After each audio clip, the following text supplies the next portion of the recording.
Welcome to BPC news బులెటిన్ల ముందుగా headlines.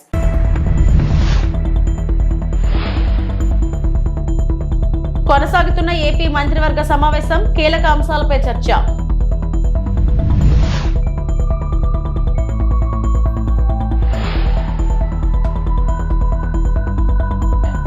Prasanna Kumar Reddy వ్యాఖ్యలను ఖండించిన పురంధేశ్వరి.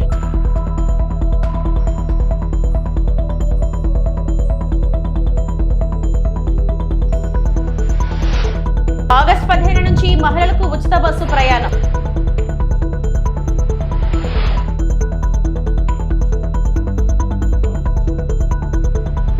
భారత ప్రధాని నరేంద్ర మోడీకి తాజాగా మరో గౌరవం లభించింది. బ్రెజిల్ పర్యటనలో ఉన్న ఆయన అక్కడి అత్యున్నత పౌర పురస్కారాన్ని అందుకున్నారు. Grand caller of the national order of the southern cross పురస్కారాన్ని బ్రెజిల్ అధ్యక్షుడు లూలా డా సిల్వా ప్రధాని మోడీకి ప్రదానం చేశారు. భారత్ బ్రెజిల్ దేశాల మధ్య ద్వైపాక్షిక సంబంధాల బలోపేతం చేయడంలో మోడీ కీలక పాత్ర పోషించినందుకే ఇచ్చినట్లు తెలిపారు.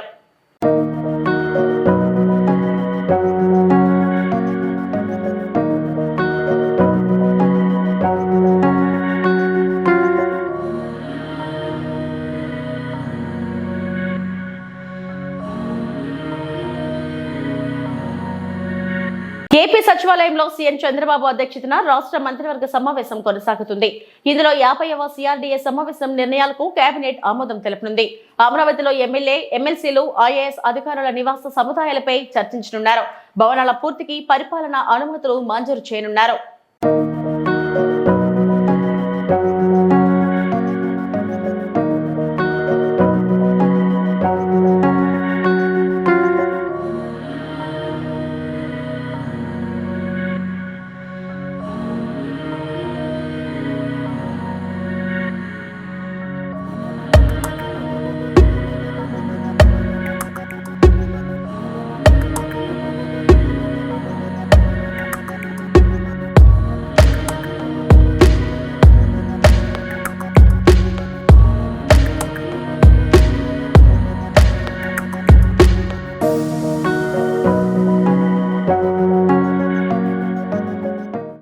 కొవ్వూరు ఎమ్మెల్యే వేమిరెడ్డి ప్రశాంతి రెడ్డిపై వైసీపీ నేత మాజీ ఎమ్మెల్యే ప్రసన్న కుమార్ రెడ్డి చేసిన వ్యాఖ్యలు సభ్య సమాజం సిగ్గుపడేలా ఉన్నాయని రాజమహేంద్రవరం ఎంపీ దగ్గుబాటి పురంధేశ్వరి మండిపడ్డారు. మహిళల మనోభావాలను దెబ్బతీసేలా చేసిన వ్యాఖ్యలను అందరూ ఖండించాలన్నారు. మహిళలను కించపరచడం వైసీపీ నేతలకు అలవాటుగా మారిందని విమర్శించారు. ప్రశాంతి రెడ్డికి ప్రసన్న కుమార్ రెడ్డి బేషరతుగా క్షమాపణలు చెప్పాలని డిమాండ్ చేశారు. విశ్వసిస్తూ వస్తున్నటువంటి సంస్కృతి మనది. అదేవిధంగా మహిళలకి పెద్దపీట వేస్తూ వారిని గౌరవిస్తూ వస్తున్నటువంటి భారతీయ సాంప్రదాయం మనది. దానికి భిన్నంగా ప్రసన్న కుమార్ రెడ్డి గారు వారు ప్రశాంత్ రెడ్డి గారి పట్ల చేసినటువంటి వ్యాఖ్యల్ని నేను గట్టిగా ఖండిస్తున్నాను. వైఎస్ఆర్సీపీ నాయకులకి మహిళల్ని కించపరచడం అనేది అలవాటుగా మారినటువంటి విషయం. అమరావతిలోని మహిళల్ని మనం నోటితో కూడా చెప్పలేనటువంటి భాషలో వారిని కించపరచడం, అదేవిధంగా శాసనసభలో ఉన్నటువంటి మహిళల్ని శాసనసభ వెలుపల ఉన్నటువంటి మహిళల్ని సైతం వ్యక్తిత్వ హననం చేయడం మనందరికీ తెలియనటువంటి విషయం కాదు. 6 పర్యాయాలు ఎమ్మెల్యేగా గెలిచి ఈ రకంగా మహిళల్ని కించపరుస్తూ అవమానపరుస్తూ చేస్తున్నటువంటి వ్యాఖ్యలు ఇవి సభ్య సమాజం ఆమోదించనిది, స్వాగతించనిది అని చెప్పి వారికి తెలియజేస్తున్నాను. అదేవిధంగా వారికి నేను చెప్పేటువంటి విషయం, ఏదైతే ప్రశాంత్ రెడ్డి గారి పట్ల వారు చేసినటువంటి వ్యాఖ్యలు ఉన్నాయో వాటిని ఒక్కసారి వారి తల్లి గారికి, వారి భార్య గారికి చూపమని చెప్పి నేను చేసినటువంటి అభ్యర్థన. వారు కనుక దాన్ని ఆమోదించినట్లయితే, వారి ప్రసన్న కుమార్ రెడ్డి గారి భాషను కనుక ఆమోదించినట్లయితే ఇప్పుడు నేను చేసేటువంటి డిమాండ్ని వెనక్కి తీసుకుంటానని చెప్పి నేను తెలియజేస్తున్నాను.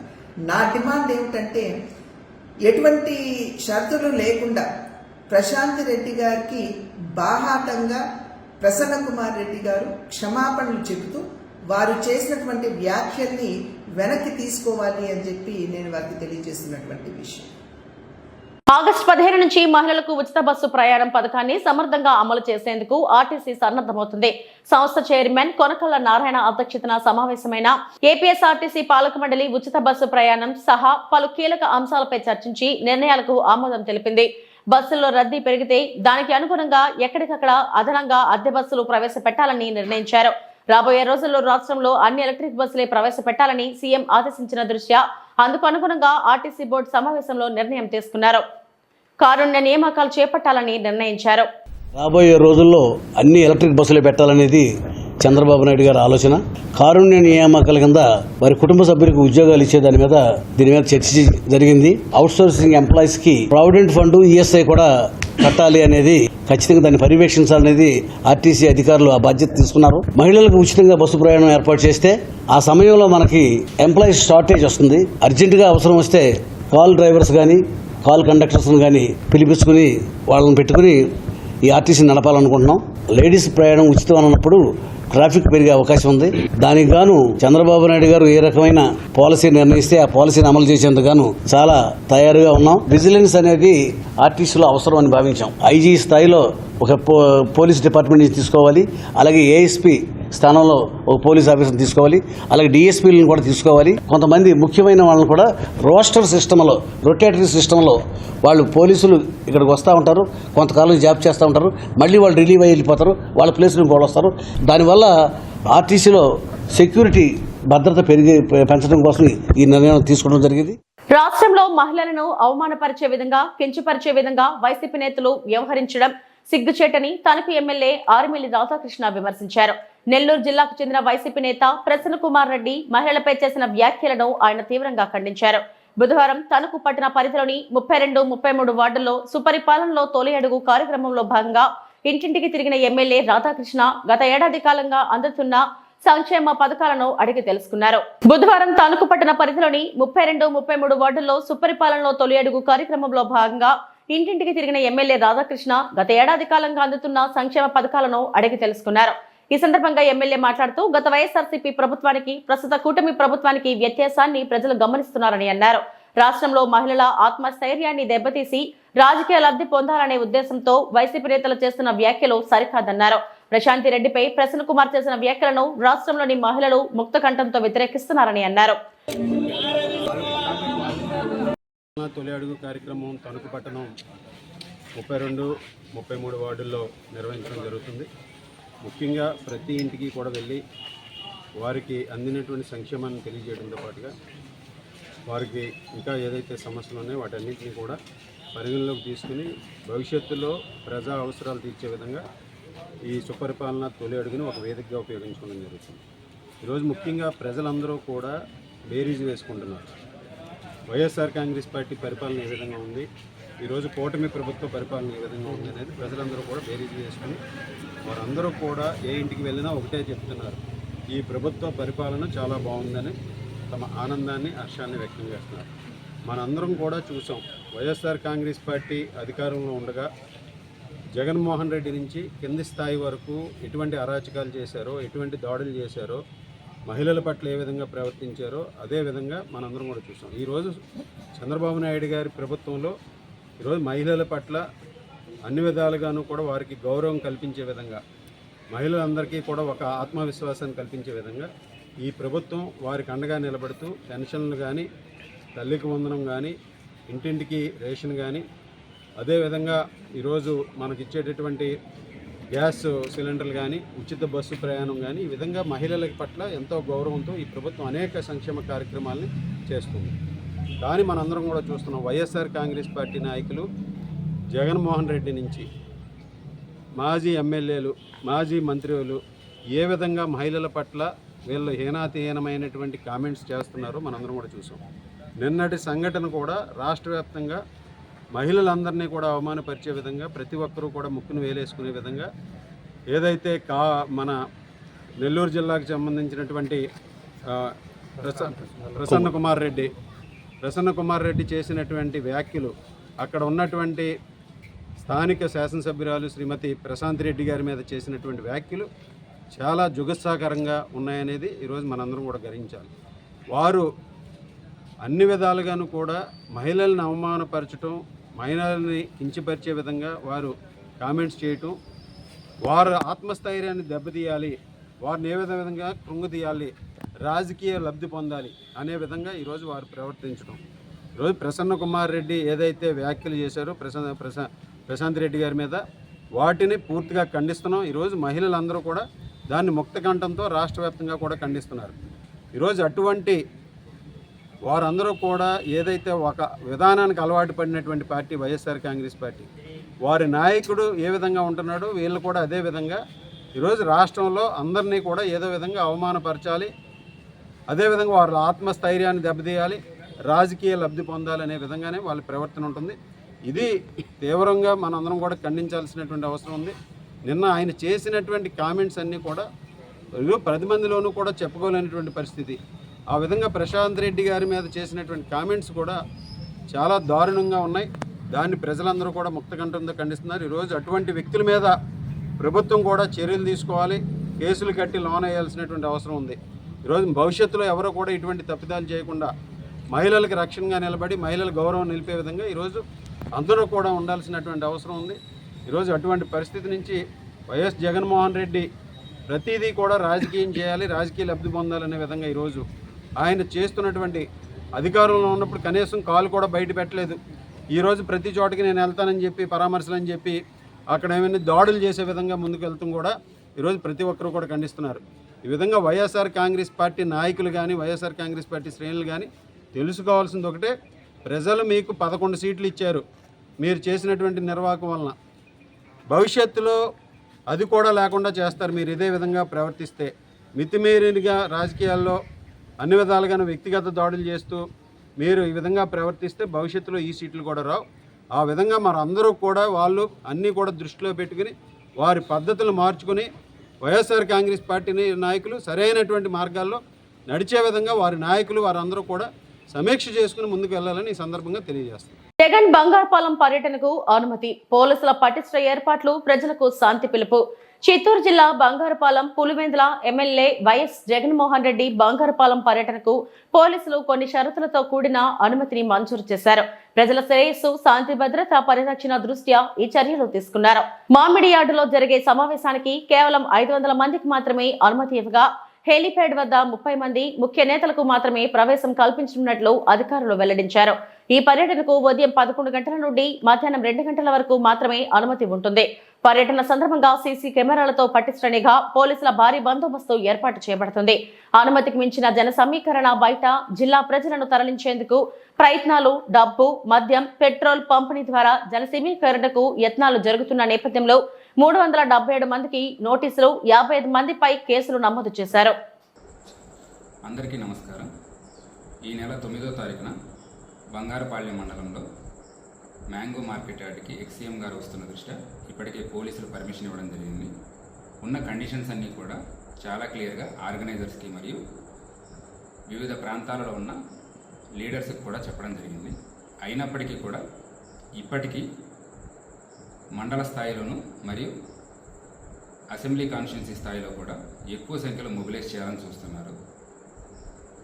ఫీల్డ్ లెవెల్లో మేము ఇన్ఫర్మేషన్ తీసుకున్న తర్వాత ఇప్పటికీ కూడా సుమారుగా పొంగనూరు నుంచి 4000 మందిని, పూతలపట్టు నుంచి 9000 మందిని, చిత్తూరు నుంచి 5000 మందిని, పలమనేరు నియోజకవర్గం నుంచి 4000 మందిని కూడా మొబిలైజ్ చేయాలని చూస్తున్నారు. పోలీసులు ఎంతగా చెప్పిన తర్వాత కూడా బైక్స్లో మొబిలైజ్ చేస్తామని అన్ని రకాలుగా ట్రై చేస్తున్నారు. అలానే ఎవరైతే సరే బైకులు లేదా కారులో వెళ్ళే వాళ్ళకి పెట్రోల్ పోయిస్తామని చెప్పేసి మద్యం మత్తు చూపించి అలానే మనీ కూడా ఇస్తున్నారని పక్కా సమాచారం మా దగ్గర ఉన్నది. ఇప్పటికే ఈ విషయం చాలా క్లియర్గా చెప్పేసి ఎవరైతే మొబిలైజ్ చేస్తున్నారో 377 మందికి మనం నోటీసులు ఇవ్వడం జరిగింది. ఈ నోటీసులో చాలా క్లియర్గా మెన్షన్ చేశాము. ఇది వరకు జరిగిన ఒక 3 ఇన్సిడెంట్స్ కూడా రాసి ఇక్కడ పోలీసులు చెప్పింది ఆర్గనైజర్స్ ఫాలో అవ్వలేకపోవడం వలన జరిగిన ఏవైతే లా అండ్ ఆర్డర్ ఇన్సిడెంట్స్ ఉన్నాయో వాటన్నిటినీ కూడా రాసి చాలా క్లియర్గా మనం విజ్ఞప్తి చేయడం జరిగింది. ఇప్పటికీ కూడా ఇంత చెప్పిన తర్వాత కూడా ఎక్కువ మంది సంఖ్యలో తీసుకొద్దామని చూస్తున్నారు. రేపు బంగారుపాలెం మార్కెట్ యార్డ్లో జరిగేది కేవలం రైతులతో ఇంటరాక్షన్ మాత్రమే. ఇది ఎటువంటి పబ్లిక్ మీటింగ్ కాదు. ఇంతగా చెప్పిన తర్వాత కూడా ఎవరైనా మొబిలైజ్ చేస్తున్నారని తెలిసినా మా దగ్గర పక్కా సమాచారం ఉంటుంది. ఏరియా మొత్తం కూడా డ్రోన్ నిఘాలో మరియు కెమెరాల నిఘాలో ఉంటుంది. ఎవరైనా ఎక్కువ మందిని మొబిలైజ్ చేస్తారని తెలిస్తే వాళ్ళ మీద కేసెస్ రిజిస్టర్ చేయడం జరుగుతుంది. ఈ 377 మందికి ఎవరికైతే ఆల్రెడీ నోటీసులు ఇచ్చామో వీళ్ళల్లో ఆల్రెడీ 55 మందికి మీద ఇంతకుముందు కేసులు కూడా ఉన్నాయి. సో రౌడీ షీటర్స్ కూడా కొంతమంది ఆల్రెడీ ఇన్వాల్వ్ అవుతున్నారు. ఆ పక్కా సమాచారం మా దగ్గర ఉన్నది. సో దయచేసి జనాలు ఎవరు కూడా చెప్పిన మాట వినొద్దండి. మీరు సొంత డెసిషన్స్ తీసుకోండి. ఎవరో ఏదో ఆశ చూపించేసి మిమ్మల్ని మొబిలైజ్ చేస్తున్నారు అంటే ఆ మాట వినొద్దు. రేపు ఏదైనా సరే లా అండ్ ఆర్డర్ సమస్య వస్తే అందరూ ఇబ్బంది పడవలసి వస్తుంది. నేను మరొకసారి విజ్ఞప్తి చేస్తున్నాను, లార్జ్ స్కేల్లో మొబిలైజేషన్ చేయవద్దు.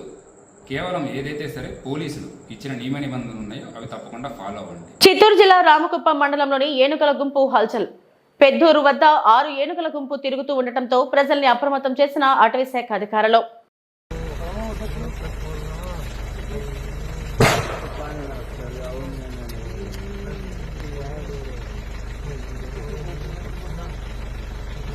ఉన్నాయి చిన్న చిన్న పుల్లలు 5 ఆడ పోయే కూడా దావలేనట్టుంది పాపం. లేదు ఉండు అట్లే పోతుంది. వాళ్ళు వేస్తే మళ్ళా తిరుగుతుంది. తోపుకో అద్దె 4, 5, 6 పెద్ద అనుకోటి. ఈ రోజు దేశవ్యాప్త సమ్మెలో సింగరేణి కార్మికులు కూడా పాల్గొని విజయవంతం చేసిన కార్మిక సోదరులందరికీ సింగరేణి కాలరీస్ వర్కర్స్ యూనియన్ తరపున విప్లై వందనాలు తెలియజేసుకుంటున్నాం. కేంద్ర ప్రభుత్వంలో మోడీ 3వసారి బీజేపీ ప్రభుత్వం వచ్చిన తర్వాత ఒక్క పబ్లిక్ రంగ సంస్థలను కూడా తీసుకురాకపోవడం మూలన, అదేవిధంగా కార్మికుల యొక్క చట్టాలను మారుస్తామని చెప్పడం, దానికి ముద్దు పేరుగా కోడ్లు అని చెప్పి తీసుకురావడానికి ప్రయత్నం చేస్తున్న సందర్భంలో సింగరేణి కార్మికులు యావత్ భారతదేశంలో ఉన్న ప్రజలందరూ అర్థం చేసుకుని ఈ రోజు సమ్మెలో పాల్గొంటున్నాను. ఇకనైనా కేంద్రం ప్రధానమంత్రి నరేంద్ర మోడీ ఆలోచించి ఈ యొక్క కోడ్లను రద్దు చేయాలని, అదేవిధంగా చట్టాలను అమలు పరచాలని సింగరేణి కలర్స్ వర్కర్స్ అయిన తరపున మేము డిమాండ్ చేస్తూ ఉన్నాం. లేని ఎడల కార్మిక వర్గం అంతా మరో నిరవధిక సమ్మెకు సిద్ధం కావాలని ఈ సందర్భంగా కార్మిక వర్గానికి కూడా పిలుపునిస్తూ కేంద్ర ప్రభుత్వాన్ని కోడ్లను రద్దు చేయాలని డిమాండ్ చేస్తా ఉన్నాం. ఈరోజు సార్వత్రిక సమ్మెను జయప్రదం చేస్తున్న సింగరేణి కార్మికులకు సింగరేణి కాలేజ్ వర్కర్స్ యూనియన్ తరఫున వారికి ప్రత్యేక ధన్యవాదాలు తెలియజేస్తా ఉన్నాం.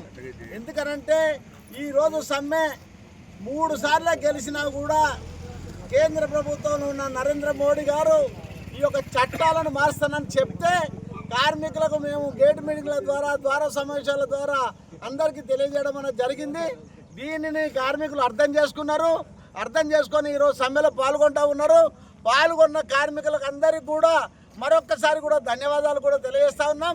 గతంలో మళ్ళీ భవిష్యత్తులో కనుక ఈ కేంద్ర ప్రభుత్వం కనుక విధానాలు మార్చుకోకుంటుంటే ఈ యొక్క లేబర్ కోడ్లను కొత్త కోడ్లను తీసుకొచ్చి ఏదైనా నష్టపడితే కార్మికులు దీర్ఘకాలిక సమ్మె కూడా సిద్ధపడాలని ఈ సందర్భంగా కూడా తెలియజేస్తుంటా ఉన్నాం. లేని ఎడల కార్మిక హక్కులు మరి ఇబ్బందులు పడతాయి. ఏదైతే చట్టాలు ఉన్నాయో ఆ చట్టాలను అమలు చేయాలి. ఈ యొక్క కోడులను కనుక తీసేయాలని ఈ సందర్భంగా కూడా మరొక్కసారి కేంద్ర ప్రభుత్వానికి సింగరేణి కాలేజ్ వర్కర్స్ యూనియన్ తరఫున హెచ్చరిస్తా ఉన్నాం. రాష్ట్ర వ్యాప్తంగా కురుస్తున్న వర్షాలు, ఎగువ ప్రాంతాల నుంచి పోటెత్తుతున్న వరదలకు భద్రాచలం వద్ద గోదావరి నీటి మట్టం పెరుగుతుంది. ఈ రోజు ఉదయం 11 గంటలకు గోదావరి నీటి మట్టం 24 అడుగులకు చేరి ప్రవహిస్తుంది. ఎగువ ప్రాంతాల నుంచి వస్తున్న వరద కారణంగా నీటి మట్టం మరింత పెరిగే అవకాశం ఉందని అధికారులు తెలిపారు. స్నాన ఘట్టాల వద్ద మెట్ల వద్దకు వరద నీరు చేరాయి. భక్తులు లోతుకు వెళ్లకుండా నది ఒడ్డునే స్నానాలు ఆచరించాలని అధికారులు హెచ్చరిక బోర్డులు ఏర్పాటు చేశారు. 4 గజ ఈతగాళ్లతో పాటు అత్యవసర పరిస్థితుల్లో ఉపయోగించడానికి లాంచీలు, పడవలను గోదావరి నది వద్దకు సిద్ధంగా ఉంచారు.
ఇవి ఇప్పటివరకు నా బులెటిన్ అప్డేట్స్. నమస్తే.